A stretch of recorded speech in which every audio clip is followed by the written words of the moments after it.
Allir þættir samstæðuverinnar eru á YouTube.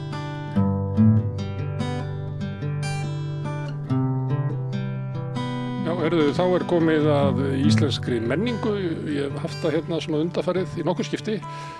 Umræðu undir þessu heiti. Hugmyndin er svo að ræða íslenska menningu og listir kannski á viðsjárverðum tímum. Hvaða áhrif tímarnir hafa á listina og hvað öfugt kannski, hvaða áhrif menningin og listin hefur á tíman eða hvort þessi einhvern lækningamáttur í henni. Og ég fæ gott fólk alltaf hingað að borðinu og það er þannig í dag. Gígja Sara Björnsdóttir er sviðslistakona. Velkomin. Páll Baldur Baldursson er eftirlaunamaður. Þórhildur Þorleifsdóttir er leikstjóri. Eftirlaunakona. Já, eftirlaunakona. Og Sverrir Norrland er rithöfundur og tilvonandi eftirlaunamaður. Ég væri alveg til að vera eftirlaunamaður. Og bókaútgefandi. Já, ég væri alveg til að... Herðu, það er svona, kannski ekki það engu máli hvar við byrjum, en ég ætla að byrja á að íslensk menning kom svolítið í fréttir í gær við Laufey var að taka á móti verðlaunum. Og hlustuðu á hvað hann sagði? Já, hún var að tala tónlistarnám og hvað það væri mikilvægt. Já, hún var að tala að var að þakka fyrir það að hafa fengið að ganga í tónlistarnám og fá það. Og hvatti stjórnvöld til þess að halda áfram að fjármagna það. Þetta er ekki fyrsta áskorunin sem kemur núna síðustu daga þetta. Já, og bara í áratugi fyrir gerðum. Okkur Magnússon var með langan status fyrir örfáum dögum og það er í framhaldi af samþykktum frá miðju síðasta ári mjög ítarlegum ástandið í tónmenntakerfinu sem er bagalegt. Eftir að fyrir 1 eða 2 árum voru tónlistarskólanir í raun og veru á heljarþröm neyddir til þess að skrifa undir samning við ríki og sveitarfélög. Sem þú ættir aldrei að gera.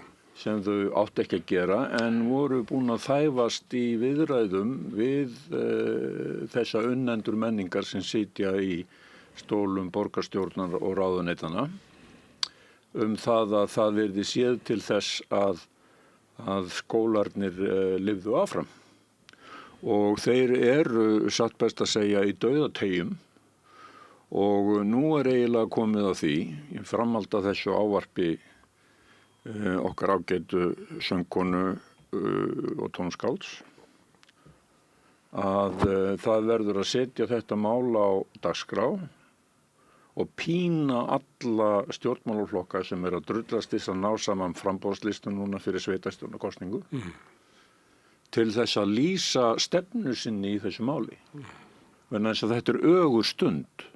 Skólarnir eru, fólk farið að vinna þar launalaust. Menn eiga ekki fyrir pappír eða hita eða einu eða neinu og það er verið að keyra þetta kerfi sem er alveg ótrúlega merkilegt og hefur skilað okkur alveg ómetalegum, andlegum og fjárhagslegum tekjum. Það er verið að keyra það í þrótt. Já, það sem það er líka, það er alltaf, svo sannarlega ekki í fyrsta skipti, hvorki núna hjá Laufey eða Jakobi Magnúsinni, og þó þessi þakkavertu skuli halda þessu áfram, því að það er búið töðum þetta áratugum saman, að það verði að... Laufey fór náttúrulega með þetta svolítið stórt svið. Já, ég veit, og ég er ekki að gera... Ég eftir að íslenska ríkið hafi verið ávarpað svona. Nei, ég heyrði þetta, ég er alls ekki að gera lítið úr, ég bara að segja að þetta er búið að vera ákall í áratugum og Gylfi Þ. Gíslason sem var svo sem stóði því að setja lög tónlistarskóla í öllum skólum landsins, hann skildi þetta og vissi en nú er svo komið að bara skólagjöld í þessum tónlistarskólum þau eru svo há að það er ekkit fyrir nema, ég ætla ekki að segja endilega efnafólk en allavega ekki efnaminna fólk. Skársettu millistéttina. Já, og það kostar svona 200.000 á ári. Meira. Vá. Já, ég þorði ekki að... Og svo þetta er hljóðfærið eftir og hitt og það. Já, og þarna, og svo kostar annað þess að vera í íþróttum, þannig að þarna eftir... Geima aðeins íþróttum. Já, ég er að segja, bara fyrir, nei, ég er bara að segja... Þó að tónlist sé íþrótt, sko. Já, við skulum ekki, nei, ég bara að segja að þetta er, þannig að eina vitið er að þetta komi inn, og því að þetta er mjög nauðsynlegt og þetta líka, skulum ekki, það er svo merkilegt að hugsa það líka sambandi við tónlist, hvað þetta mikil frumkvöð mannsins, því að þetta er eitt af fyrsta sem lítil börn gera, það að dilla sér í takt við tónlist og búa til hljóð með því að klappa saman kubbi með eitthvað. Þetta er greinilega algjör frumþörf í öllum manneskjum og þarna, og fyrir þetta hvað er hollt að syngja og syngja saman og þetta er bara í allan hátt hið merkilegasta mál. Og skólanir hafa líka góð áhrif á tónlistarsköpun. Mjög, fyrir utan, Annars væri við bara að berja kubbana og baula eitthvað. Fyrir utan það, þegar það bara alltaf enda á kanta, en þá á þetta að vera eitthvað sem á að vera öllum aðgengilegt, en ekki bara þeim sem hafa á því efni og sinnu. Já, ég er alveg upp í útlöndum og ég man eftir að koma til Íslands og vera alltaf í smá sjokki hvað allir kunna syngja, spila hljóðfæri, að ég er alveg í Fraklandi og þá er það smá þú velur eitthvað sérstakt, þú ferði á það námskeið og það kostar ótrúlega mikinn pening. En maður eins og Íslandingar ferði karaoke með Íslandingum, það kunna allir að syngja, það er allir búin að fá einhvers konar kennslu. Það er nú ekki mér reynsla. Ok, ég er eina sem kunna ekki, þú hefur bara séð mig. En það er rétt í Fraklandi er að spila píano og það er svona efri millistéttar svolítið. Já. Það er að verða það þannig hér. Og það munaði svo miklu allavega þá að koma hingað, það var mjög aðgengilegt greinilega og öll þessi tónlist og öll þessi bönd sem koma hérðan. Það er ótrúlega sorglegt að heyra þetta sé. En ég er nú hálfgerður sjokki eftir að hafa hlýtt á aðferðaorð Páls rétt á hann að fólk var að vinna launalaust í skólanum eða svona þetta sé orðið svona, ég veit nú ekki. Þeir eru mjög aðtengdir. Þetta búin að kynna hver laun eru við listaháskólanum fyrir stundum? Ég veit svo sem hvernig launin í íslensku menningarlífi bara þvert yfir. Það er ýmsa reynsla því. En dóttir mín í flautunámi í tónlistarskólanum í Bæ sem er frábær skóli. Það er innvala lið hljóðfærakennara sem vinnur þar. Já, Lindagötu. Dásamlegur skóli og svo góð stemning og hún er þar í þessu flautunámi og þetta er svo mikilvægt og þetta er alveg sérstaklega, hún er líka í Ísaksskóla sem ég finnst til fyrirmyndar. Og þessi tvei skólar, það er alveg svona sérstök svona samheldni og einhver svona andi þarna sem er orðin svolítið sjaldgæfur bara held ég. En þetta er svo dýrmættar stofnanir. En þessu kerfi var breytt og ég veit ekki með Gylfa Þ. Svona hans hugmynd var það að allir hefðu aðgengi svona jafnaðarmanna hugmynd. Allir hefðu aðgengi að tónlistarnámi. Já, það var sett skilda tónlistarkennslu og tónlistarskóla. Og það væri betra fyrir einstaklingana, það væri betra fyrir samfélagið, það væri betra fyrir músíkina, við myndum sækja talenta, við erum mikið með eins og í Fraklandi, það væri bara efri millistéttin sem að spilaði á píanó. Heldur það er bara mjög mikilvægt fyrir okkur að alþýðufólk, börn alþýðufólk spila á píanó. Það var hugmyndin. Ég veit ekki alveg hvort þetta blómstraði algjörlega en þetta var allavega hugmyndin. En þessi hugmynd er ekki til lengur. Það var breytt þannig að það var búið til svona voucher system, þannig að foreldrarnir fengu ávísun sem gátu farið og góð shopping fyrir tómstundir. Getur náttúrulega þá nota frístundastig. Já, ég segi það, þetta er svona nýfrjálshyggju hugmynd. En hún er svo lág að hún dugar ekki fyrir tónlistarnáminu og hljóðfærinu og öðru slíku, þannig að það þýðir það að kannski fyrir strætóferðunum. Já, en áður var það þannig að stofnanirnar fengu styrkin og gátu haft opna dyr, en núna eru opna dyr fyrir þá sem að koma með styrkin og hafa svo auka pening. Ég á dóttir sem er nýorðin löglega fullorðin, þannig að ég er búin að fara með hana, búin að sitja mikið af tónleikum og maður kíkir alltaf svona í kringu sig og það er bara efri millistéttin og svo svolítið asískir innflytjendur. Það er svona mikill áhersla á tónlistarnám þar, maður tekið eftir, en þetta er ekki lengur svona. Og ég eins og veit ekki alveg hvort það var þannig, þetta er ekki lengur þannig að þetta sé almenningur. Nei, en ég spyr mér samt líka hver er það sem hefur áhuga að senda börn sín í tónlistarnám? Það fólk eru ofboðslega áhuga á handbolta á Íslandi og ég er gaman að handbolta og svona ýmsu. Er eitthvað sterkt ákall hjá íslenskri alþýðu það að börnin þeirra eigi að hafa aðgang að tónlistarnámi? Ég veit það ekki. Þannig ég er svona líka smá heikandi með að allir eigi geta strengt í skólanám. Ég alltaf þessi smá fyrirhöfn á foreldrum. Ég var í Vogaskóla þá var Gvendur Skalli, hann var yfirkennari, sungið á sal einu sinni í viku, Helgi Þorláks hélt ræðu. Mikið tónlistarnám, allir keyrðir gegnum það. Ef einhver hafði talent í tónlist, að þá var Gvendur Skalli, og ég er með margir sem geta bara sagt það, að hann nýtti þeim í tónlistarnám. Það er svoleiðis kerfi, þannig virkar samfélag. Það er ekki bara þannig þeir komi hingað sem að hafa hvatningu heiman, það sem að pabbi eða mamma lærið á píanó og þau komið þátt í mín. En ef pabbi og mamma lærið ekki á píanó og hefur kannski ekki nestið heiman, þá bara, ja, so be it. Það er munurinn á samfélagi og Ísaksskóli sem er einhverja einkaskóli, hann er með söngvarsal ennþá. En ég ætla að vera aðeins óþámála. Ég held að foreldrar beri svolítið mikla ábyrgð á því að rækta hæfileika barna sinna og mér finnst bara mikill áhugi þvert við samfélagið á hlutum sem eru ekki klassísk tónlist eða bókmenntir. Þannig ég held að þetta sé svona samfélagslegt mein. Samfélag og foreldra. Ég var hlustaðan á tilvörandi einhvern frambjóðanda sem ekki frásögufærandi þannig í gær, forbifartin og hann var að tala alltaf stórkostið að hann ætlaði að gera og það var og þetta er aftur og aftur, það er náttúrulega húsnæðismál og atriðum eitthvað svona og íþróttirnar og það er höfuð, það er frumskylda allra foreldra er að sjá þess að börnin í íþróttum og það er mikið ákall allstaðar, það sé byggðar hallir og það sé stundað af ákafa og ég er svo sem ekki að draga úr því ef það væri ekki alltaf með í þessu íþróttastandi öll fyrir börn með allt og mikil áhersla lögð á það sé bara verið að rækta keppnisfólk sem eigi helst að komast á ólympíuleikana þannig að það byrja að sortera þau strax þessi grei og setja það á bekkinu þeir ekki nógu góður í ykkur það vantar, mér finnst það einhvern veginn áherslulega að vera miklu frekar bara á svona gleði og leik og svona samveru og færni. Já, það nú hann. Ég ætla líka að vera ósammála þar. Ég ætla að lifa ykkur öðrum að fá orðið. Ég er bara fótboltabakgrunnur minn er þar. En það er nú kannski ekki eftir svona í lífinu að verða atvinnumaður í íþróttum. Reyndar að þú kemst á 500 milljónir á ári. Það er eftirsóknarvert í nútíma samfélagi að vera skara fram úr, vera bestur. Það er þessi samkeppni sem einkennir alla hluti, hún er náttúrulega fullu í íþróttum. Það var betur að spila á píanó, ég var að, heitir hann ekki Pertsel hann er dáinn núna, ég var að horfa á hann spila Chopin nýræður. Það er ekki sem spilar handbolta nýræður. Nei, kallir sem hann var að spila tennis í stóðkerfið í þeim er allt sem að fara sem er dansa fram eftir öllum aldri já. Má ég segja eitt og svo skal ég draga mig í hlið þarna varandi íþróttirnar, það er verið að rækta upp keppnisskap sem getur verið neikvætt en ég var í fótbolta alla mína bernsku og það var mín æska var þar og böndin sem ég bast félögum mínum þar er svo sterk að það er eiginlega, ég get ekki borið það saman við neitt annað þó við hittumst ekki oft, þá er einhver svona vinóta og svo manni kennt að bera ábyrgð og ef það gengur vel, þá færðu verðlaun ef það gengur ekki vel, þá færðu ekki verðlaun og mér finnst þetta vanta svolítið sérstaklega svona yngra fólk í dag að það þurfa að leggja svolítið á sig og vinna í hóp með öðrum til að uppskera þannig að mitt veganesti inn í listsköpunina er miklu frekar íþróttaandinn þannig ég held að samkeppnin er bara svona ein hlið og íþróttastarf er óbúslega mikilvægt líka ég er ekkert að draga því og krakkar hreyfa sig minna en þeir gerðu þeir minna úti þannig að þeir svitna þarna ég er ekkert að fara gegn því mér finnst bara svona bæðir þetta náttúrulega rosalega dýrt já það er orðið það ég meina ég á barnabarn sem er í 5 leikum og píanói og ég veit að þetta er hálf milljón á ári það er allt dýrt bara á Íslandi þetta er hálf milljón á ári og það risla það ekki datti fyrir bara verðminni. Nei, það er líka sér frístundastyrkur, maður kannski, maður er eins og það segja, maður kannski ekki alveg að hann er ekki byrjun þess að ketti, en það er náttúrulega spurning hvernig vilja menn byggja fjárstuðningin upp.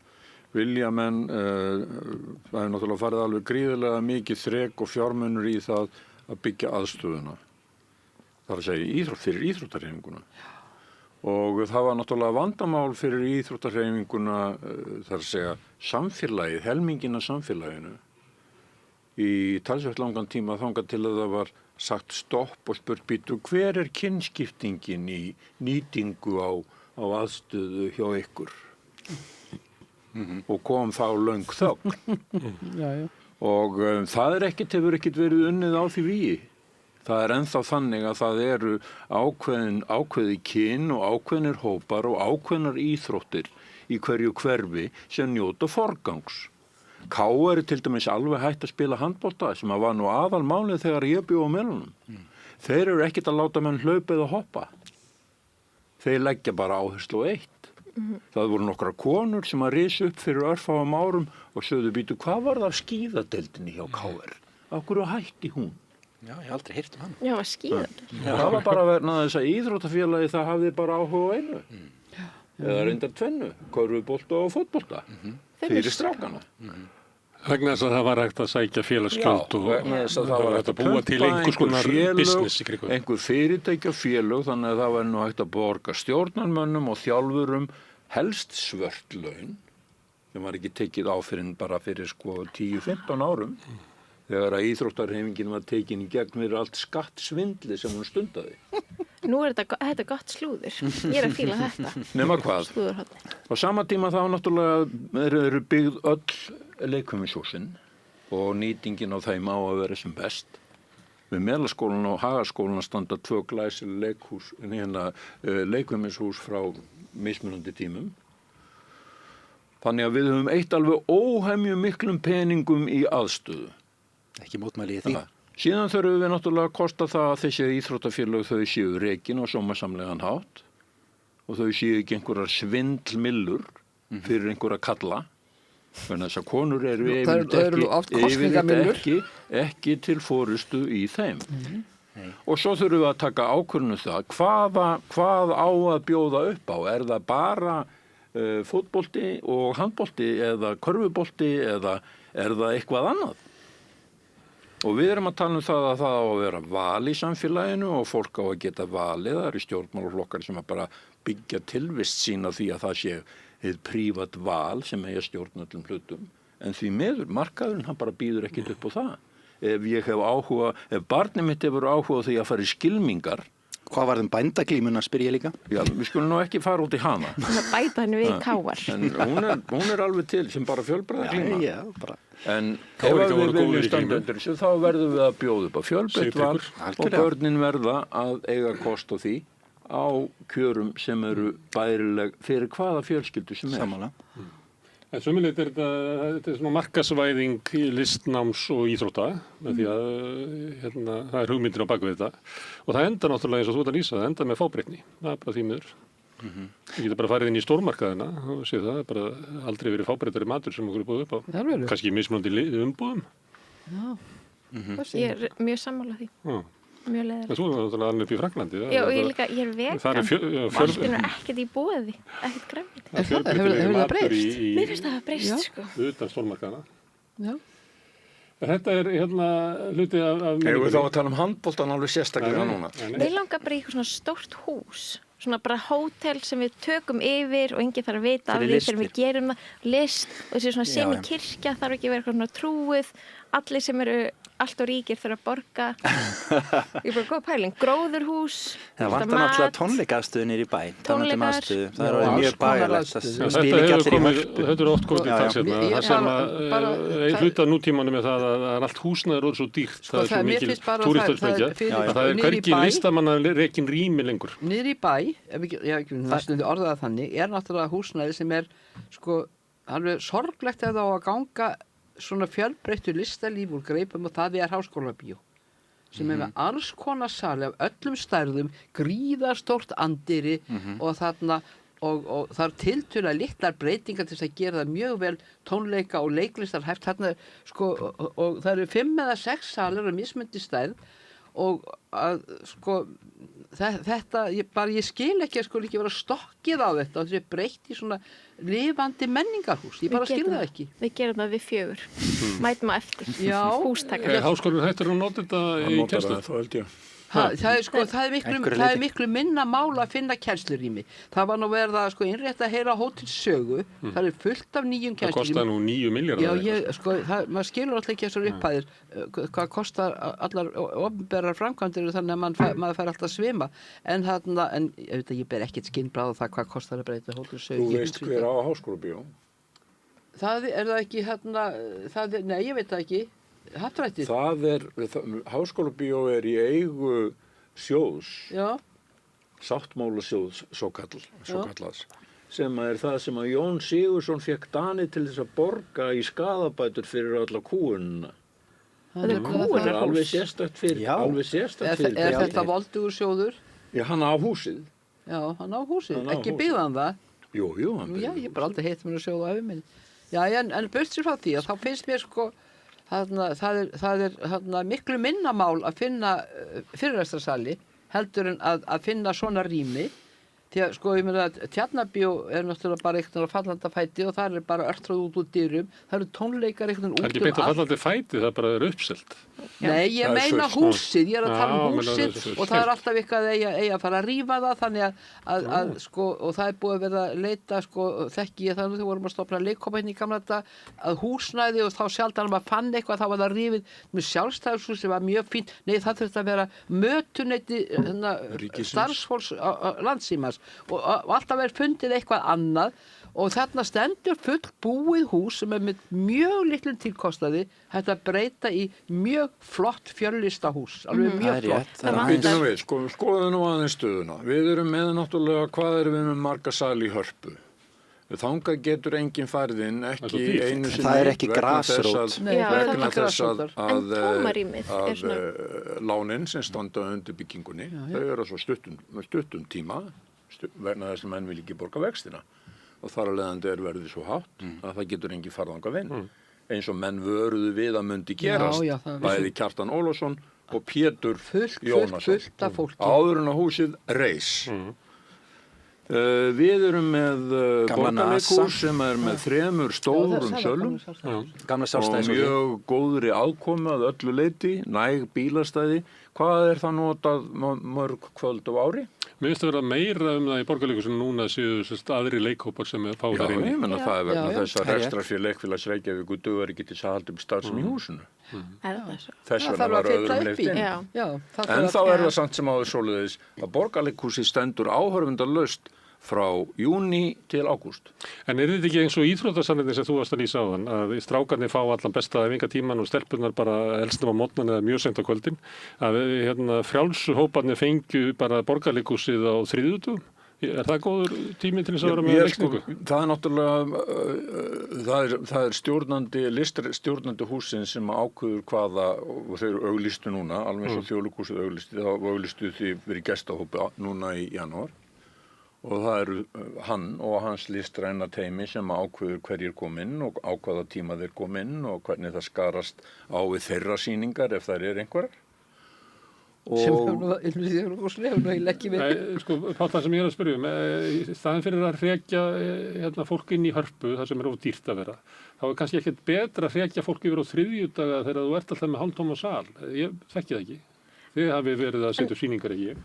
Já, en við sjáum náttúrulega samt sem að sko hvað að gerast í Tjarnarbíó og það að koma þar sýningar upp sem eru kannski sýndar 4 til 5 sinnum. Skiptir ykkur máli að gera uppselt og svo bara slökkt á þeim.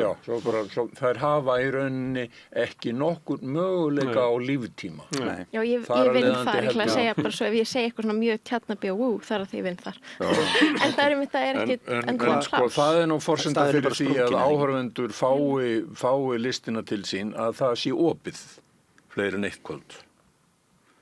Og það náttúrulega synd og skömm að það skuli ekki hafa tekist að breyta markaðnum í bænum eða borginni á þann veg að hér sé hægt að fara til dæmis á leiksýningar á sumrin. Já. Af því að menn bara gáist upp fyrir því. Já, það hafa náttúrulega verið gerða tilraunir til þess og það hefur ekki gengið vel. Ekki síðari áratugi. Jú, í Háskólabíó. Já, það var alveg skemmt. Það var í Háskólabíó. En það nú einhvern veginn þannig, sko, það þýðir ekki, það semt, sko, þýðir ekki að keppa við, það einhvern veginn svo sumrin, þá farið bara, það bara eins og, sko, þegar kúnum hleypt út á vorin, það eins með mannfólki. Þú ert algjörlega bara stödd ennþá í bændasamfélagi. En það ég að segja, má maður taka samlíkingu. Já, þú mátt taka samlíkingu. En það bara mjög, eru samt sem áður til. Þau eru til, en það þurfti upp úr 1990, þá voru sumarsýningar. Já, ég var með sumarsýningar öll árið sem ég var leikhússtjóri. Ég segi það, ég bara þarf ekki að rifja þetta upp fyrir. Það þarf þá, það bara innan gæðsar bara léttmeti. Það þýðir ekkert að bjóða upp á. Ég meina, eina tíð, Þórhildur mín, var því haldið fram að það væri algjörlega vonlaust mál að sýna nokkurn skapaðan hlut í Reykjavík eftir 1. desember. Og öll leikhús stóðu auð fram yfir jól. 10. var alltaf, já. En Gíja, þú vinnur í Tjarnarbíu. Upplifir þú að séu eftirspurn eftir fleiri sýningum? Eftir fleiri sýningum, já, það er fleiri sýningarýmum. Það er endalaust náttúrulega að gera fullt af fólk. Það er reyndar að því það er talandi grasrót, það er tómarýmið, ég veit ekki hvort þið þekkið það. Já, en það er hérna út í sjó. Já, og það er smá mikil svona grasrót. Já, en það er náttúrulega, það er bara barist að komast að í Tjarnarbíu þegar það er svona mikið að gera. Og hvernig er svona aðsóknin svona gegnumsneitt? Það er bara fólk vill fara í leikhús.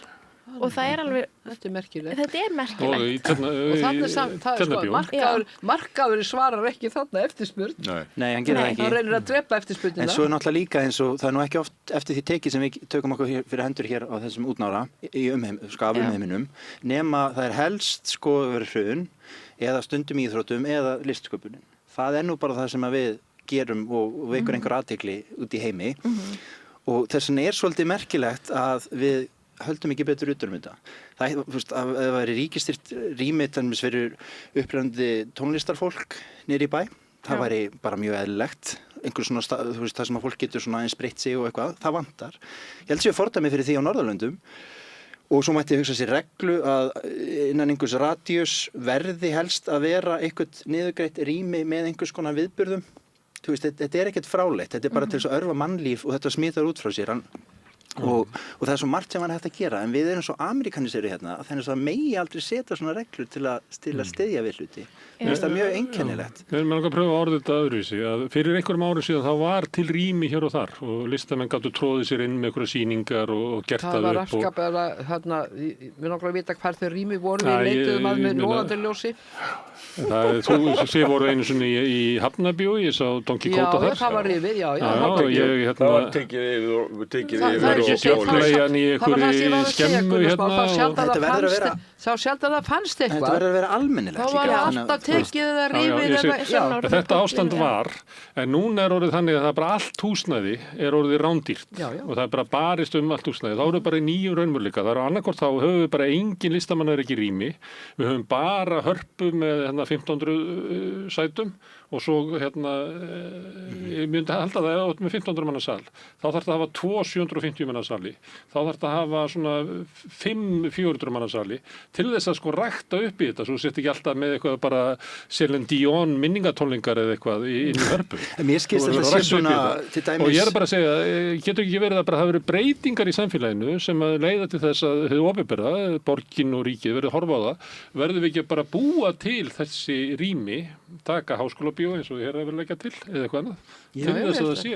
Ég veit ekki, en það var alltaf það verða að vera til gróðurhús. Það var að sjá fyrir þessi reglu sem ég skilst að setja í sumum norrænum borgum, Kaupmannahöfn og víðar, það sem að þú mátt ekki eiga rými og láta það standa autt svo að mánuðum skiptir. Þú verður að fylla rýmið eftir einhver tíma, annars held ég að líka bara við sektir. Þetta er nóg af verslunarrýmum á fyrstu hæð í þessum nýju verktaka blokkum. En svona er þetta dæmis ekki í New York og í Bandaríkjunum, þá getur þú hagnast meira á því að fyrir eitthvað svona portfólíó að hafa auðrými, meta þau á einhverja háa fjárhæð og leigja þau ekki út, sem er óbúslega slæmt fyrir samfélagið og mannlífið. En mér skilst að þetta sé svona, í sumum norrænum borgum sem við spyrum okkur oft saman við. Það var ekkert fráleitt, skilur að þú mátt bara ekki eiga fasteign og láta hana drabbast niður og gera ekkert, þú verður þá bara að selja hana eða finna eitthvað og það myndi örva og svona litli svona hlutir. En það er einhvern veginn eins og skort alltaf hugaflug fyrir allt svona. Eitt sem að, því að þú ert að leggja til svona almennar aðgerðir, eitt sem að maður velt fyrir sér, hvort að stjórnvöld hafi tapað hugmyndir að þau eigi að taka ákvarðanir. Ég get nefnt þess að við erum hérna með fjölmiðlastyrki sem að markarinn á hvernig ráða, þannig að allir peningarnir fara í mokkan og sín sem að þarf kannski ekki aðstóð að halda. En það er engin svona vilji til þess að styrkja þá sérstaklega sem að þurfa kannski, sem er að því að allt nýtt verður til í einu smáa og einu nýja, það er engin ákvörðun að gera það. Við erum með bókastyrkirnir eru þannig að þú fær bara 25% af framleiðslukostnaðum tilbaka, þannig að við styrkjum mest bækurnar sem seljast mest.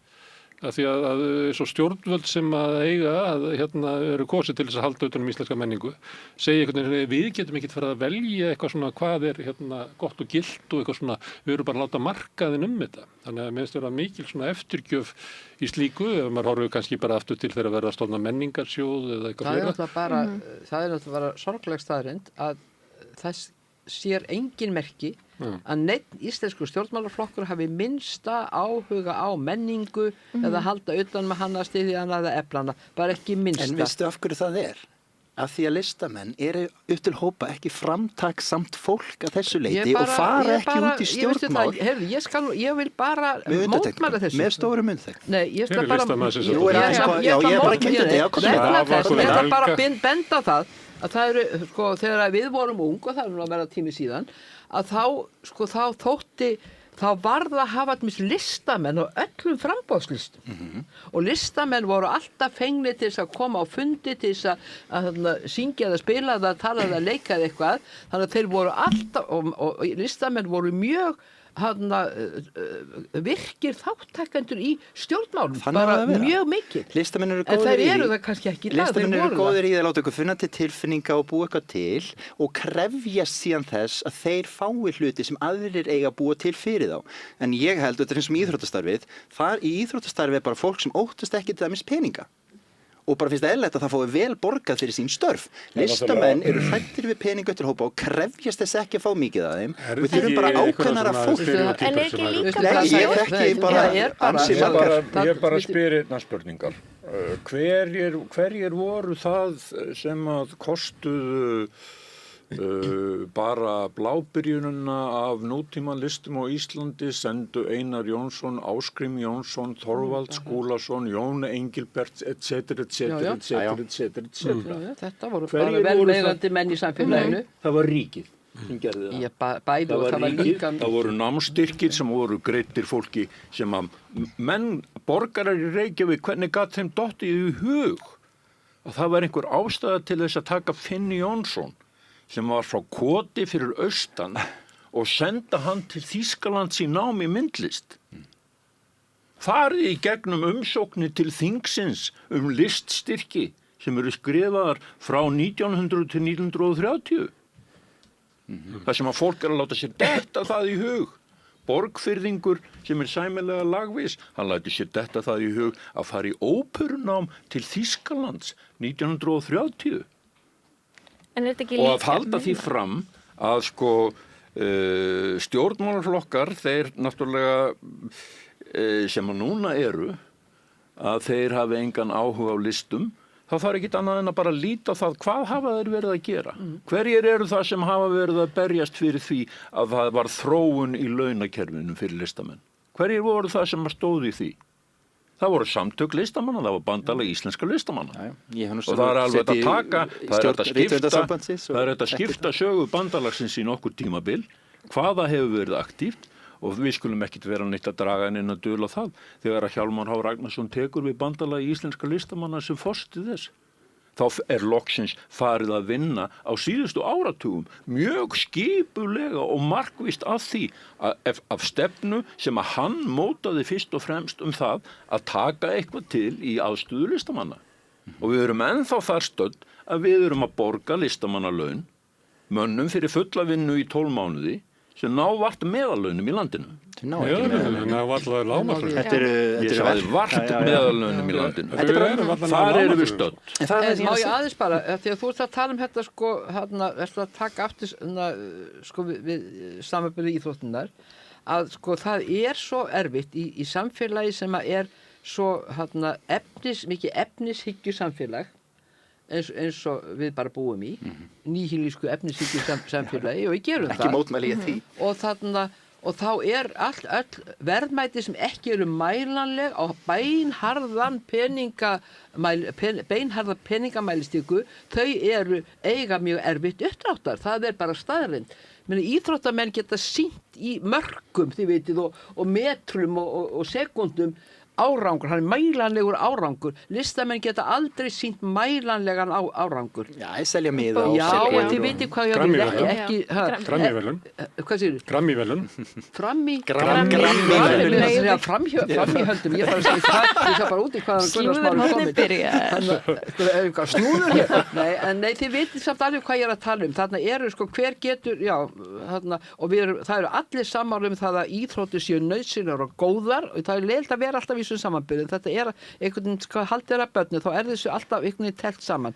Og það enginn baráttumaður fyrir að listir séu nauðsynlegar og góðar. Það er enginn sem best fyrir því. Af því að stjórnmálamenn hafa enga mælistiku aðra í dag heldur en hinna efnahagslegu. Það er allt bara vextir og... En ég er bara búin að segja, ég er búin að missa tölu á því hvað ég hef oft farið í útvarpið eða sjónvarpið að tjá mig þegar ég var í stjórn Rithöfundasambandsins eða bara almennt og sagt að rithöfundar til dæmis eða listamenn ég bara krefjast þess af hörku að fá hærri laun og það er alltaf svo lítið tekið undir með mér.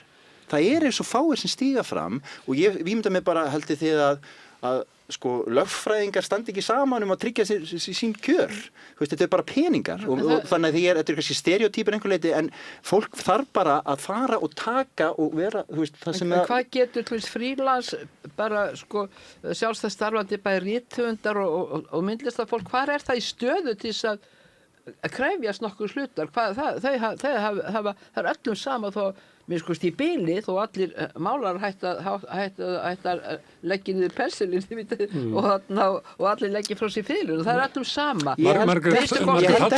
Minnsta kosti til skamstíma lítið. Margaret Thatcher, hún gafst upp fyrir verkfalli hljómlistarmanna í London og þegar hún var að berjast og gafst ekki upp fyrir námumönnunum. Það var að þeir bara slöktu og það heyrðist ekki músík í London. Ég held að fólk sé ekki saman sko.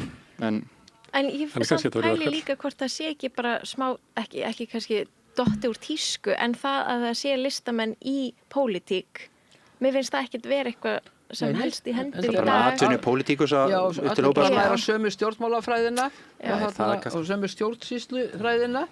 Þannig að það er engin, sko, það er ekki sjómar á þingi. Ég er svo gaman að ég man að Ellert B. Schram steig upp til þess að Pétur Sigurðsson væri á lista. Ég veit það, það átti að vera sjómenn og verkefni og bændur og eitthvað svona.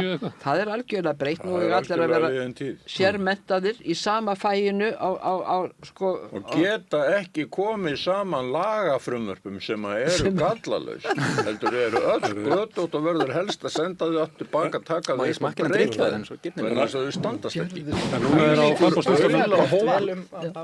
Núna er á framboðslistanum það sem er kallað flott fólk. Já, þetta er óskaplega einsleitt fólk. Óskaplega einsleitt og einhvern veginn einsleittur hópur með sömu hugmyndir af því að það er einhvern veginn sami bakgrunnur alls staðar. Já. Hvað maður að kjósa? Tjók bara svona aðeins að skella. En ég, til þess að þetta með tónlistarskólana, ég pröfaði þetta oft hérna við borðið að ræða þetta við stjórnmálamenn og það er bara, þeir eru bara engin inn í þessu sko, því miður. Man næri aldrei nefnir samtala um þetta. Já, þeim er algjörlega sama. En það náttúrulega, sko, þeir lifa ekki í tómarúmi. Þetta er það sem búið er að innræta okkur og ekki bara okkur, heldur svona stórum hluta heimiskur til hins vestræna heims, ég ætla ekki að vera þvælast þangað sem ég tekki ekki til, að sko hinn efnislegu, mælanlegu verðmæti, það er allt sem skiptir máli, það er framinn, það er peningar, það er að meika það og þetta er bara samfélag sem við búum í og er staðreynd. Þetta er verðmætamatið allstaðar. Enda sérðu það kvikmyndaframleiðendur, íslenski kvikmyndaframleiðendur, þeirra áróður sem við sjáum á nokkrum spjöldum í búanum Bíóparadís á hverju sýningu sem við sjáum þar. Þar eru þau að leggja mest áherslu á það hvað fyrirtækin eru mörg, hvað þau veiti mörgum atvinnu, hvað þau hafi skilað miklum tekjum fyrir þjóðarbúið og hvað þau hafi mikil áhrif á það að fólk vilji koma í heimsókn til Íslands og borga fyrir það gistingu og ferðir. Þetta eru rökin. Ekki það að það sé kannski einhver ástæða til þess að halda hérna uppi iðnaði, meira sér alveg iðnaði sem er á þeim mörkum sko að krakkar geta farið að búa til myndbönd á símana sína. Sem sagt að það er sköpun í gangi alveg niður fyrir barnaskólaaldurinn. Þetta er kannski bara skynsemishyggja, Baldur minn. Þetta er bara skynsemishyggja. Þetta er það sem selur, þetta er það sem stjórnvöld skilja. Hvað kom margir túristar, hvað er margir tekjur. En það munaði að sjá þessar samt sem að með rekstraraðstæður sem er svoleiðis. Það var eins og þið hafi kannski tekið það, því að við erum hér að ræða menningu. Eitt helsta framleiðslu fyrirtæki landsins, Glass River, skuldar 2200 milljónir og hefði farið í greiðslustöðvun ef að bankinn og annað fyrirtæki hefði ekki tekið yfir einhver hluta af skuldunum. þannig að það geti haldið áfram að framleiða.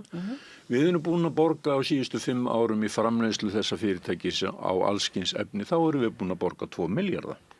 Og þá er ekki talið með það efni sem að sjónvarpsstöðvarnar hafa greitt fyrir sýningarréttin. Sem eru alltaf miklu minna. Hvað meinur við erum búin að borga, hvað áttu við? Í styrkjum. Já, ok, já. Í styrkjum og endurgreiðslu. Þá erum við búin að borga 2 milljarða í Glassrivers. Og þá er það bara spurningin, hvað viljum við gera með fyrirtæki sem er að skila bara þokkalegum árangri í framleiðslu og sjónvarpsseríum, fer í örfá og kvikmyndir og býr til einhverja viðtalsþætti og eitthvað fleira. Hvað erum við tilbúin að greiða mikið fyrir það að það fá að lifa áfram? Eigum við að borga 4 milljarða á 5 ára tímabili til þess að það lifi og veiti kannski 200 manns atvinnu? Hvar eru mörkin milli þess hvað við eigum mikið að greiða af opinberu fé, þar að segja skattfé okkar, til þess að listin í landinu sé haldið áfram. Það séu gefnar 110 skáldsögur, þar að kannski helmingurinn sem hefði bara betur ekki komið út. Já, það er kannski fínt að borga bara fólki fyrir að gefa ekki út helming þessara bóka. Ég er alltaf að borga eða kæmu út í öðrum formum hinu prentuðar, sem er náttúrulega að verða obsolete form. Já, við getum gefið út skjáldsögur á síman. Hvað viltu segja? Það tengt því sem ég var að segja á þann. Það er styrkirnir, þessari stóru styrkir eru núna með að fara til bókútgefandana. Fjölmiðlastyrkirnir eru að fara til Moggan sem hefur náttúrulega afskrifað miklu meira heldur en Glassriver. Við vitum þetta. Það er ekki að fara til þeirra sem framleiða efnið. Já, vegna þess að það er verið að líta á listina sem atvinnugrein og þar leiðandi rætur forlagið og leikhúsið og blaðútgefandan fá peningin en ekki listamannina sem er að búa til. Því miður. All aukningin á styrkjum undanföllum svona á þessari öld hafa verið til fyrirtækjana.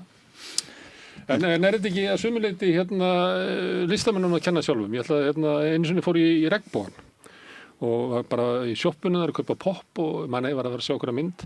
Þá streymir svona listafólk út úr sal 1 og það voru allir svona bara klökkir, svona hálf grátandi og ég spurði hvað var hann inni?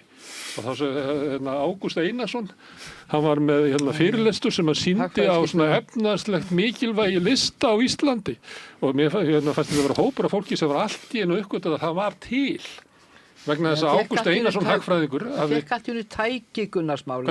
Það fekk allt í einu tæki og tól í hendur. Jú, en það kostar að þykja þetta tæki. Ég veit það, ég er bara að segja að það er sem ég var að segja og þetta er mjög erfitt fyrir listamenn, hvað er þeirra mælikvarði, hvað er þeirra ekki taka þetta tæki. En það er þetta sem ég er að segja með sjálfströstið, bara krefjast þess að þú vita að þú skiptir mál. Það er bara hægara sagt en gert þegar þú fær. Horfðu í kringu þig, ferð þú út og horfðu þessi er betri en þessi klárar en ég, þessi manneskja á að vera miklu hærri launum en ég. Þú veist, á anda bara smá, ég er svo þreyttur á þessu. Trúa sjálfa eftir það. Ég nenni ekki, ég er engan áhuga á. Það er ekki einhvern hagfræðing eitthvað þó hann sé flottur strákur líka. Auðvitað var ágætt að fá þessu tölur fannst samt þegar þetta kom þá segja já, þurfum við þetta virkilega, þurfum við eitthvað tölulega staðreyndir til þess að það þorir enginn að segja í dag, ég finn fyrir sterkum tilfinningum, ég er til hérna í 80-90 ár, svo dey ég og bara verð aldrei til aftur að breytist í einhvern drykk og eitthvað, einhver blóm og mér finnst skipta máli, ég geti farið að hitta annað fólk, orðið ástfangin, heyrt einhverja tónlist, ég mun aldrei gleyma. Það þorir enginn að segja þetta, það skýlir sér allir bak við tölur. Þannig er samfélagið, við þurfum að segja þetta. En heldur þú eigir meiri möguleika ástin eða blankur eða? Nei, guð minn góður, veistu hvað það kostar að vera ástfangin? Ekki það kostar bara heilmikið. En er ekki líka bara það að það sé einhvern veginn, ég er alltaf að segja tísku núna, en bara það þykir ekkert endilega rosalega fínt að vera hrifnæmur. Það er rosa mikið bara að kaupa fínu. Já, það er kaldnæði. Það þykir ekki fínt að vera blankur. Nei. Ég get svarað að þegar ég var að koma sér við ára, þá bara var mjög nærri því að vera bara mjög fínt að vera blankur. Ok. Það var bara rosalega.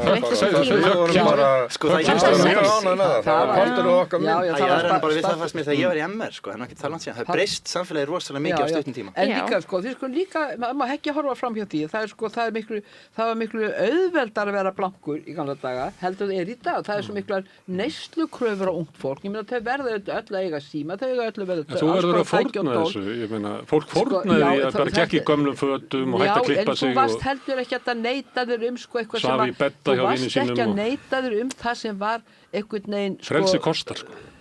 Já, en núna, sko, ef þú átt ekki síma, ef þú átt ekki svona, getur ekki fungera svona til græjulega og útlitslega, þú veitir, fatalega og allt, þá ertu ekki til, þá ertu valla til, það var allt í lagi þó við ættum bara eina gallabyssu og eina duggarapeysu og ættum ekki, það sem ekki var til. Vegna þess að það var til svona counterculture sem að bauð upp á það. Sko, við þurftum ekki að fórna einu eða neinu, eða vera dæmd sem aumingjar að því við getum ekki komið okkur áfram í lífinu eða þénuðum enga peninga, væru sérst bara mjög ósmart fólk. Við þurftum ekki að fórna því. Þetta var bara allt í lagi og við gerðum ekkert meiri kröfur heldur en þetta. Maður hefði bara tekeks með sultu, maður með marmelað, maður hélt boð, en ekki sko, þú veit, matabóð með ostum og víni. Nei, alveg, og lögðarskvöldum, kom til maður fólk. Maður bara hefði te og tekeks með marmelað. Ég segi það alveg satt. Það voru veitingarnar. En það var náttúrulega líka þessi kynslóðin sem var ólokkur upp. Hún var vön. Hún bjó við það að hafa haft miklu. Við vorum alveg upp við nýttni, við vorum það. En þá spyr ég að því við erum hérna að hugsa listur og við tölum bara peininga, hvað til dæmis nýlega lásu þið sem hreyfðu við ykkur eða sáuð, eitthvað við höfum ekki talað neitt svona efnislega sem kveikir í ykkur? Auglýsing, djók. Auglýsing? Ég held að við þurfum að tala meira þessa hluti líka. Já. Þú veist, erum við eitthvað að lesa eitthvað, þú veist, hefði heimurinn verið eitthvað verri ef engar bækur hefði komið út á síðast ári? Eða engin leiksýningar að setja. Ég held að svo sé, en... Ég er búin að lesa helling bara... Og hvernig fannst þið jólabókaflóðið? Hvernig fannst þið jólabókaflóðið? Ég nenni ekki að vera að lesa jólabókaflóð.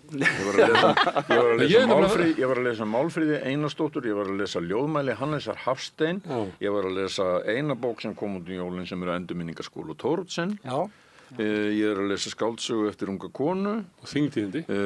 Ég verði að lesa gríska harmleiki. That's about it. Og líka listamannalaun frá 1900 til 1930. Já. Þetta er eitthvað sem maður gerir einkanlega, maður ræktar sig einhvern veginn einkanlega, en svo býr maður í samfélagi og þess vegna skiptir til dæmis jólabókaflóðið eða vertíðin í leikhúsunum skiptir máli, þess að þar er listin að tala inn í þann samtíma sem maður lifir með öðru fólki. Stór hluti af því sem er á sviðunum er ekki að tala inn í samtíman. Það er það sem og minnst þetta eins og jólabókaflóðið. Ég var svolítið erfiðleikum að því að ég er að reyna að halda upp í gangi umræðu og ég sé eiginlega fátt í jólabókaflóðinu sem er eiginlega til með þess, sem er eiginlega ætlað til þess að vera innlegg inn í svona, við erum að lifa náttúrulega, allir orðið sammála, við erum að lifa eitthvað svona stórkostlega tímamóta, mikil tímamót, sem er ekki bara í heimsmálunum, heldur er það bara í bara sjálfsmynd okkar, stöðu okkar í samfélaginu og ég meina þið hlægið af efnishyggju og einstaklingshyggju. Nei, við erum að koma út úr henni, þannig að það er engin sem er að verja hana lengur og telja á sig. Ég skrökvaði, ég las 3 jólabækur. 2 skáldsögur og eina ljóðabók. Ljóðabókin er eftir konu sem er aðflutninga til lands og er í öðru tungumáli og skrifar algjörlega frábæra og einstaka ljóðabók. Ekki Má Alheimsdóttir. Já, ég les hana.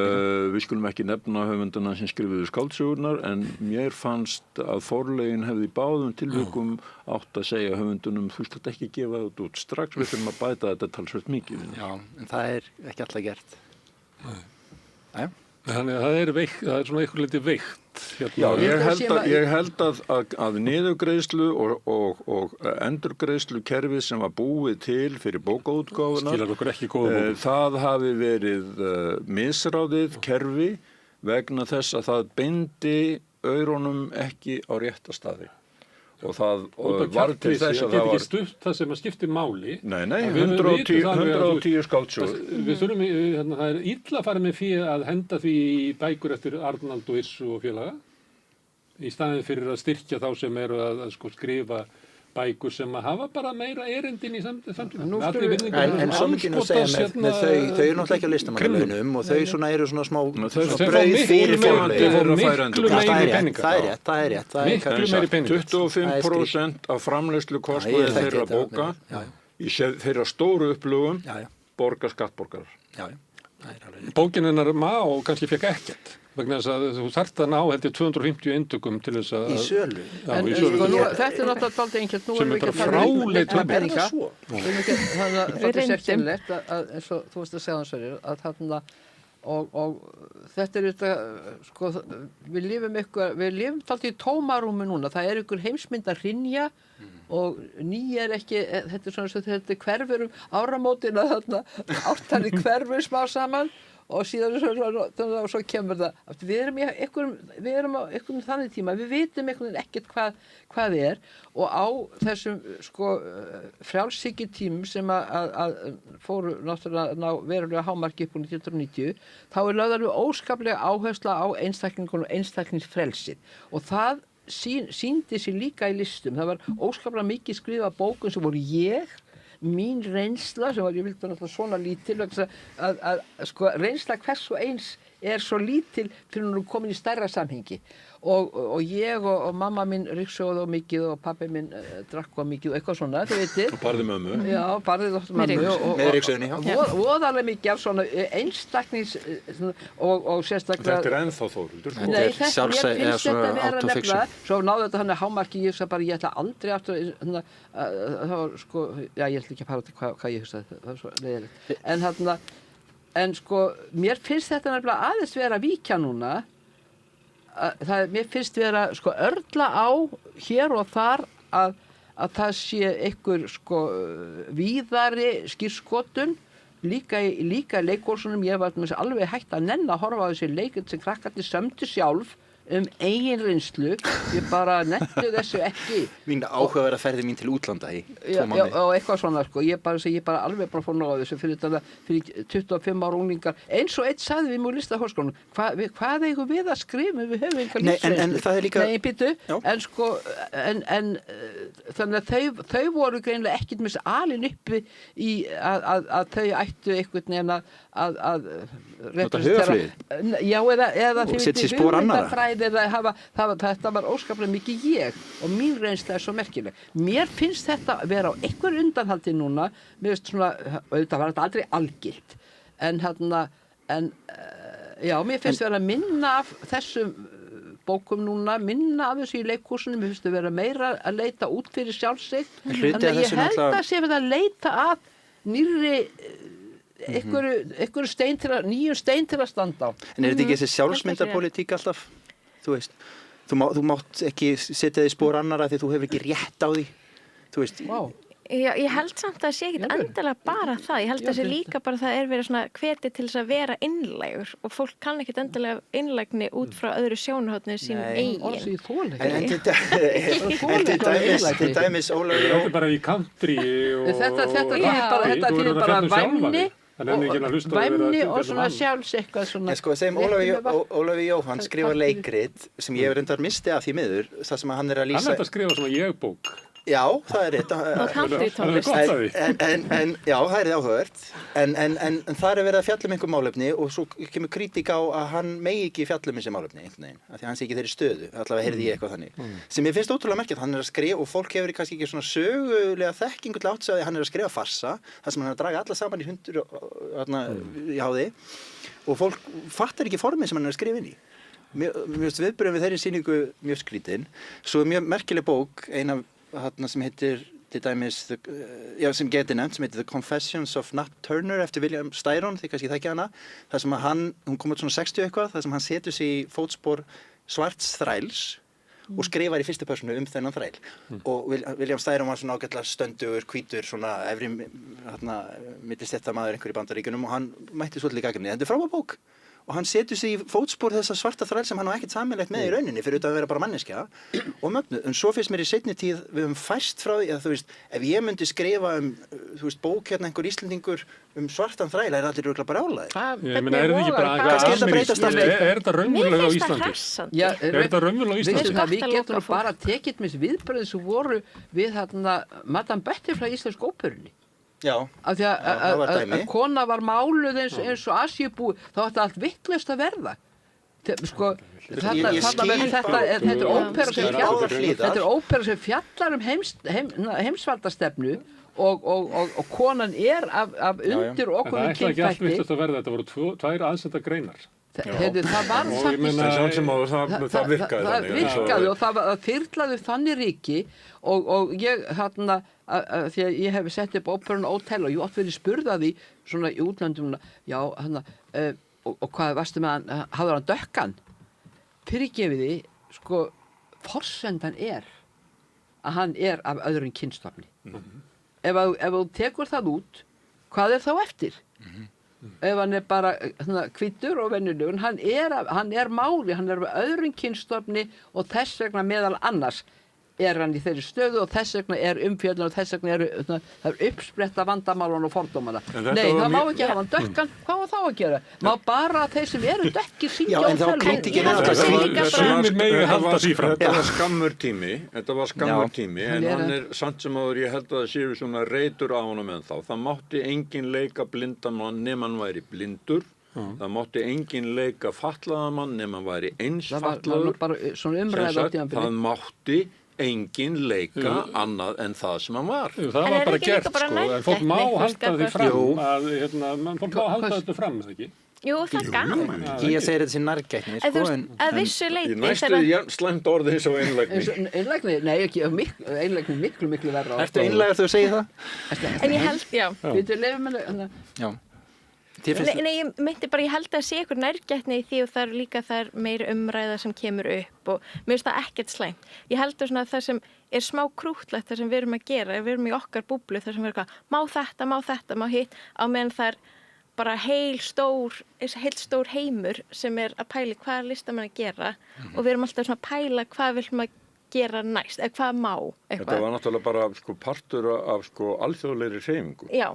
Sem að miðaði fyrst og fremst af því að fyrsta lagi að leikskólar, þeir getur tekið inn fólk sem væri fatlað og mennta það og síðan að það fengi vinnu. Já. Það var nú bara svo einfalt.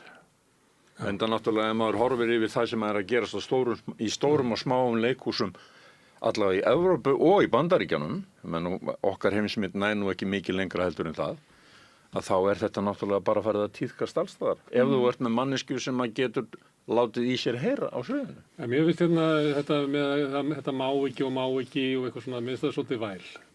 Ég, alla mína ævi, hafi ég alltaf fengið þau viðbröð öllu sem ég geri, svona djöfulegt þú að vilja upp á dekk og hvað til þú þið geta gert. Hvaða bröltir á þér og þú ert alltaf að tróða þér þarna og ég bara þurfti að hlusta á þetta í öll mín ár.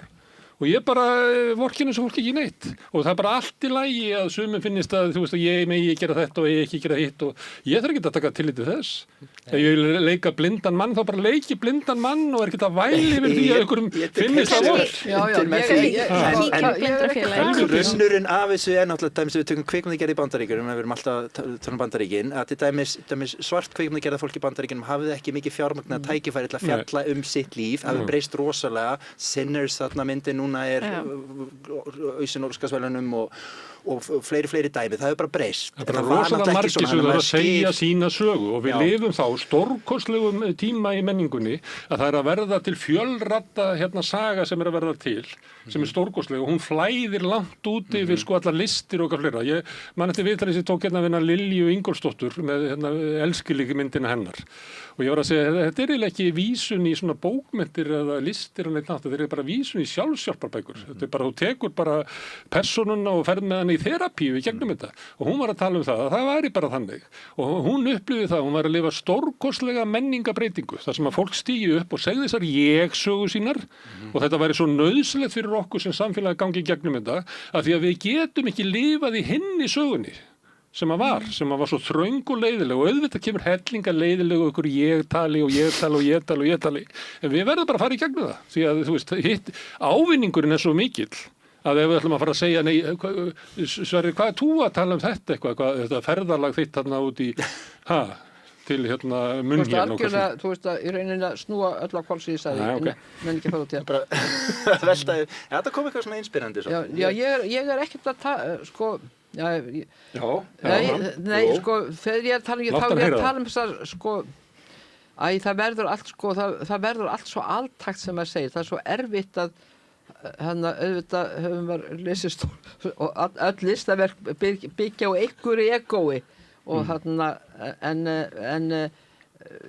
þegar það ekki vísar út fyrir sjálft sig, þannig að það fái stærri skírskotun heldur en mitt hreyfir það varla við já, öðrum. það er það sem við getum samsamað okkur og ef að eitthvað er nú hlutverklistana umfram það að veita okkur bara lífsánægju og lífsfyllingu og upplifa tilfinningar og eitthvað svona, að þá er það mannúðar hlutverklistarinnar og til dæmis að lesa er þá færðu hlutdeild í lífi fólks sem þú hefur aldrei tækifæri til að kynnast, samfélag sem hefur aldrei tækifæri til að kynnast eða heimsækja og þannig að heimurðin stækkar, samúðin ef að vel tiltekst með öllu sem lifir eykst. Lesið meira. Já, nákvæmlega. svo mikið, Og svo bara þeir sem að hlusta mikið á tónlist, þeir upplifa þetta að fá svona uppliftingu andar sem ef maður má bara vera dálítið hátíðlegur. Við skulum kalla það bara trúarlega reynslu. Já, veistu það?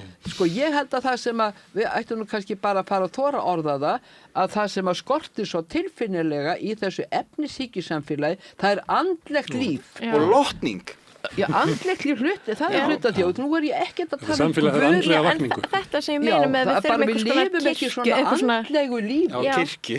Nei, þú veist, ég er ekki trúið en bara það ég er ekki hittast heldur, ég er heldur og vera ekki með trúið. mismöndi bara, þú veist, með fólki sem er ekki, það er ekki sama aldur, ekki sama Já. þjóðurinn og allt þetta koma Kynslóðirnar. saman Já, eins í bara- viku og þá getur ef þú sérði eitthvað um þetta götu, bara skuttlanum heim af því þá verður community og þá þarftu líka þessa andlegu stemningu Ég er bara að fara í kirkju líka. Já, En- eða en- bara upplifa einhvern veginn að lifta andanum. En má ég segja eitt varðandi það bara því að þú veist að lesa það stækkar mann svo mikið. Einn minn uppáhaldshöfundur er James Baldwin, bandarískur svartur samkynhneigður maður sem ólst upp í Harlem á fyrri hluta síðustu aldar og var það mikið einmitt í kirkju.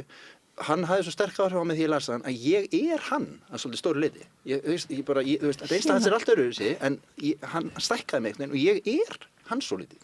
Þetta er svo skrítið, ég get ekki útskýrt þetta öðruvísi og fólk upplifir þetta aldrei. Við erum alltaf föst í okkar einmitt litla sjálfi, sko. Þetta er það sem hefur gert með mér, að ég þannig mig út með því að einhvern veginn móka annari vitund inn í mig. En því nú er mér svona spurning að þú veist að tala um að skrifa sem einhver. Af því ég segi fyrir mig líka ef að þú ert komin einhver lengra, þú ert eða með svona, já, einhver staðar í samfélaginu sem þú ert aðeins herri settur eða eitthvað þannig, að þá ertu kannski líka að draga upp sögu annara. En það þarftu að draga upp manneskinu með þér. Já, 100%. Og þá er ég eitthvað svona að hugsa svona hvernig það svo umræða er að því það má ekki tala um þetta en hvernig getur þú bara styrt rödd einhvers Það er vant með farið. Já, veit ekki. Nei, það er vant með farið. En sko þetta, við þú bara að þú varst að tala um sko svartan mann sem að en ef við hugsaum nú bara til þessum allar konurnar sem skrifuðu ekki Já, og þarna og hvað sko bókmenntaheimurinn hefur breyst alveg gífurlega núna bara á nokkrum áratugum þegar allt í konur Það er bara að tekja hann yfir, sem sko. notið sig í bændasamfélaginu þegar konur tóku pennan og þarna og auðvitað er það að tjá öðruvísi lífsreynslu og það er að tjá öðruvísi heim Og þurftu nauðsynlega að skrifa ég Já, til en- þess að búa, ég er að tala um ég sem að- endurskapa ég er að tala um sjálfsmyndina. ég sögu sem að einskorðast bara við þína eigin þröngu reynslu ég er ekki að tala um ég Án sögu samhengis. sem að sko um að vísa út fyrir sig Ég sagði Þess án vegna- samíkis er bara Birkiland og er bara sjálfsvorkun. Gaf ekki Þráinn Bertelsson út bók sem héti Ég? Jú, ég held Eins konar að gerð. að því ég var að lesa Djöflan eftir Dostojevskí sem er náttúrulega bara eins og að komast í sko vera settur í þrælkunarbúði sko Að lesa það? Jésús góður, þetta er alveg en rosalega lesning Það er náttúrulega að grafa svolítið andlega vakningu. Heyrðu, sko sammálaði ekki, þá er hann er alltaf í raun og veru að tala um sko hvar er maðurinn þegar hann er búin að tapa öllum æðri viðmiðum og þar með öllum mórölskum sko viðmiðum og orðin ekkert nema efnishyggjan og hvað verður það okkur? Þetta er hans viðfangsefna Trúarlegur höfundur, Já, sko, hann er auðvitað að tala um Þetta er mjög þarft, sko. Já, þetta er Enda svona náttúrulega, sko, í gærkvöldi og morgun, þá voru menn á Englandi fyrst og fremst að tala um það, hvernig gat það gerst að ráðherra, forvígismaður og framgöngumaður í New Labour á sínum tíma, náinn vinur Tony Blair og Gordon Brown. Hvernig gat það gerst? Mendelssohn, að hann laumaði til fjárglæframanns og pedofíls í Ameríku trúnaðar upplýsingum stórar fjárhagslegar ákvarðanir Evrópu bara 2 tímum eftir að þeir voru teknar. En fólk stendur allt í einu frammi fyrir því þegar þeir að tala um þetta að þá fer það að tala um gildi sem að eru utan vegar trúnað, tryggð, þjóðernisást, svik, landráð. Það málið sem tekið upp í kringum þetta ótrúlega misferli. Nú skulum við ekki vera svo barnalega að segja það að meðan við höfðum Guð í hvaða mynd sem hann var, þið vitið, þá bara að tala um svona eitthvað aðra viðmið heldur nokkuð sjálf, að þá hefur allir haft alveg frábæra siðferðiskennd. Og staðreyndir virðist svo að bæði mikil fátækt brenglar siðferðiskendina að það verður bara baráttan fyrir hún æsir upp í því dýri í sumum þannig að þú sýnir verstu eiginleika í þínu baráttu. Á sama hátt það þegar þú ert komin yfir eitthvað, þegar þú ert komin peningalega eða valdalega eitthvað hástig, þá missur þú alla siðferðiskend. Það virðist bara vera þessir hórkallar út um allt, forríkir hórkallar, þeir ekkert annað. Og þarna sem að misbeita valdi og eru ofbeldismenn, bæði fá ég ekki bara við kynferðislega, þeir eru ofbeldismenn í víðasta skilningi. Þessu skilt og að við byrjum að ræða ég verði svo æst í hugsa ég segi bara, ég segi svo vinkona mín mætkona þegar hún sagði kjarnorka, hún ekki hættuleg en testosterón, það hættulegasta efni í heiminum. Mér finnst þetta alltaf svo rosalega þessu næstu því skilt, en að því við byrjum að tala um tónlistarnám, að þá ætla ég að rífast upp fyrir mér að José Antonio Abreu var maður í Venezuela á 8. áratugnum. Sjónstastjóri. Já, hann ekki alveg áfram. Já. Hann horfði upp á samfélagið og það var allt í steik. Það var náttúrulega stjórnmálakreppa og stjórnlagakreppa, það var efnahagskreppa og allt fyrir það. Og hann var eitthvað að velta þessu fyrir sig, hvað hann geti gert. Og hann sagði að það var komist að því að þetta væru raunverulega sjúkdómseinkenni á sömu kreppunni. Og það sem við værum að gangi í gegnum væri bara andleg kreppa. Og við þurftum að eiga við hana. Og það bara 2 leiðir til þess að eiga við hana, það annarkvort Guð eða listin. Og hann sagði, ég veit þessi ekkert Guð en ég góður á fiðu. Þannig hann fór út í fátækrahverfinu og stofnaði tónlistarskóla sem heitir El Sistema. En mér skall gaman að segja þessa sögu, af því að sömuleyti þá sem við erum að tala um núna, sem við verðum að hafa augu á einhverju sem svona andlegt. Þú veist það var að tala um siðrof og eitthvað svona. Við erum alveg verið ófeimin að nota svona. Það er bara að segja þessu. Við erum með sjúkdómseinkennin. Þetta moment gildandi á öðrum og 3. áratug aldarinnar á Íslandi. Ástæðan fyrir því að það verður að stofna skólan til þess að kenna tónlist það að veita ungu fólki tækifæri til þess að kynnast tjáningu í tónum. Við verðum bara að hleypa inn í samfélagið okkar. Við verðum að bæta samfélagið með því að opna þessa leið. Hann merkilegur maður þessi að práði. Það alltaf verið að fjalla vandamál, allir þættir alltaf vandamál og mér finnst alltaf verið að tala þau öll, þið vitið, svona í sínu hólfi. Við tökum meiri svefnlyf heldur en aðra þjóðir. Við tökum meira af alls konar geðlyfum heldur en aðra þjóðir. Og feitari en aðra þjóðir. Ég held að 2 milljónir Íslendinga væri bara yfir kjörþyngd eða eitthvað. Við erum bara komið fram úr fólksfjölda í þing. Þetta eitthvað ekki bara það ofbeldishegninga og drengi kunni gælisir. Það allt hólfað. Og ég bara, sjá menn ekki, þetta bara, þetta eitt og hið sama. Og vantar guðdóminn og listina. Nákvæmlega. Þetta andleg fátækt. af hverju líður krökkunum okkar illa? Það er því að þau eru andlega einhvern Nei, veginn þau fá ekki andrými til að láta sig dreyma. Þau eru óörugg í einhverju tómarúmi, hana hugmyndarleysis, ímyndunarleysins Vinir mínir sögðu mér og í neyslu sem að fyllur þau bara fyllur þau af tómarúmi, þetta er alveg ótrúlega orðað. Já, vinir Nei, mínir. þau eru í tómarúmi Já. og mér finnst það þegar sko tala með ykkur stóri samhengi ekki bara alltaf svona, já, við þurfum að þræðaðist meirinn gæri, við þurfum að þræðaðist skólum. Kennir fjármálalæsi í skólum. Já, fjármálalæsi í skólum, já, ég er nú ekki það. Nei, þið vitið hvað ég við, þetta er allt af sama Já, þetta er sama, já. En vinir mínir sagði mér sögu af stelpunni daginn sem er á svipu aldri og dóttir mín, 8-9 ára. Og hún sem sagt, þau sögðu að hefði búið til svona pláss fyrir hana heima þar sem hún væri í skjóli frá skjám og áriti og fengi að lesa. Og síðan þá er hún bara hún les endalaust og bara hlakkar svo til. Og það er þetta sem, margir krakkar fái ekki í allir sinni dagskrá og svona, bara tíma til þess að verða þú sjálfur. En svo langaði með að segja eitt varandi hérna listan og guðdómins, þetta er náttúrulega bara sami hluturinn, við höfum ekki gleyma því. Það er þessi stóra, finnst þú til einhverju ást eða einhverju sem er stærri en þú, og ég get alveg sagt það að mínum veika mætti án sem ég sé gera mikið úr því að ef ég er að skrifa og kemst ég út svona flæði, þá er ég ekkert, það tengist mér ekki neitt. Og eins ef ég er upp á svið að tala, þá er ég miklu klárari en ég er ef ég bara tala við vin minn. Klárari en ég er? Klárari en hér? Ég klárari en hér, næstu Stórkall. Ég fæ orkur frá fólkinu og við erum saman og þetta er sama að þú ert að skrifa og fólk talar um þetta í tónlist og alls konar.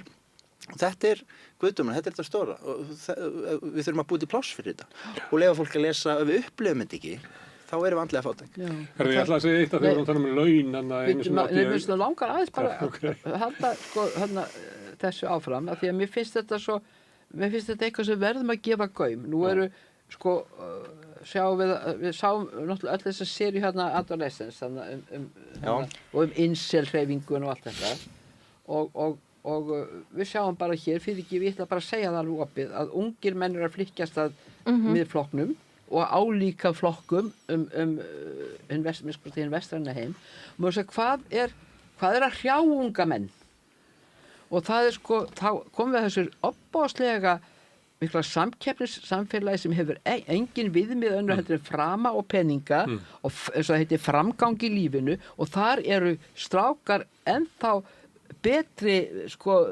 fórnarlömb heldur en stúlkur það hvílir meira og gerir enn hugmyndafræðilega á kallmönnum að meika það. Þannig að ungir menn bara hérna rís ekki undir þessu samkeppnissamfélagi og þessu sem er haldið að þeim sem er hérna ákjósanlega besta og þeir leita í eitthvað sem þeir halda sé ég fæ ekki hérna úr þessum fagra flotta heimi þessum öllum gengur svo vel mér er meinað að vera þar ég ætla að fara hérna því að þeir ætla ekki að vera á þessum stað En ég anda umræðina ráðan alltaf að spyrja þig máttu þetta? Má ég hvað? Ert þú ungur kallmaður? Getur þú bara greitt þá allt í einu?